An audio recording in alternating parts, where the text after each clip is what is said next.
This podcast is part of the Big Heads Media Podcast Network. Go to bigheadsmedia.com for more great podcasts.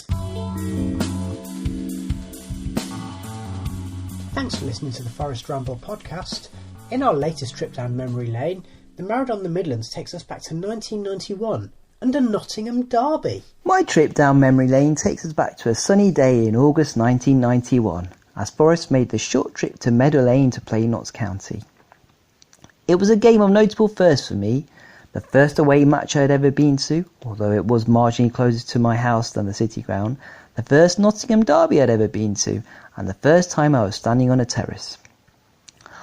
I remember the walk to the ground as if it was yesterday, as my dad, brother and I walked past the railway station, past a little cafe selling a Derby Day breakfast special, and past a little memorabilia shop which sold programmes. We got to the ground nice and early, going inside as soon as the gates opened. We managed to secure a prime spot right at the front, next to the goal, where we were able to see the Forest players warm up and engage with us, which in a way you don't see these days, such as firing shots at us. The Forest team was packed full of familiar names such as Crosley, Pearce, Keane, and most excitingly for me, the new £2 million signing from Millwall striker Teddy Sheringham. The Notts fans were unconvinced about the abilities of Teddy, but I think he had the last laugh that day.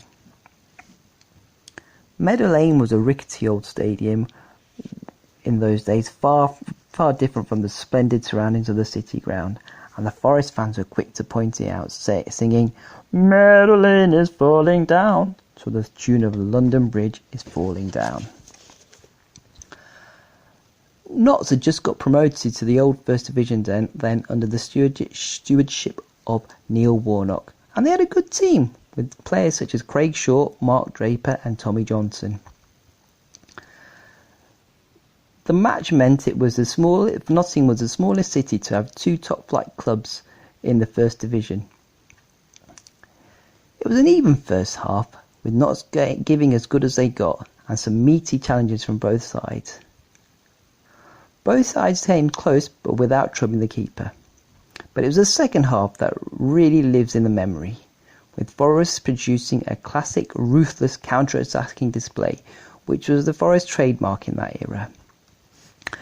First, Gary Crosby scored with a header which hit the post and trickled over the line. The second came from Gary Charles, a lovely finish from Gary, showing the benefits of an attacking overlapping fullback, decade before Pep Guardiola was heralded for being a footballing genius for using them. The third came from a Roy Keane run onto a Gary Crosby through ball. He squared it for Sheringham to open his Forest account with a simple tap-in into an empty goal. The fourth and final was a classic Roy Keane goal, running onto a midfield through ball and producing a classy finish. And that's how it finished. Notts County 0, Nottingham Forest scored 4, with all 4 goals being scored at the end that we were standing at. As a final bonus, we managed to see ourselves on the telly. Ah, those were the days, my friends.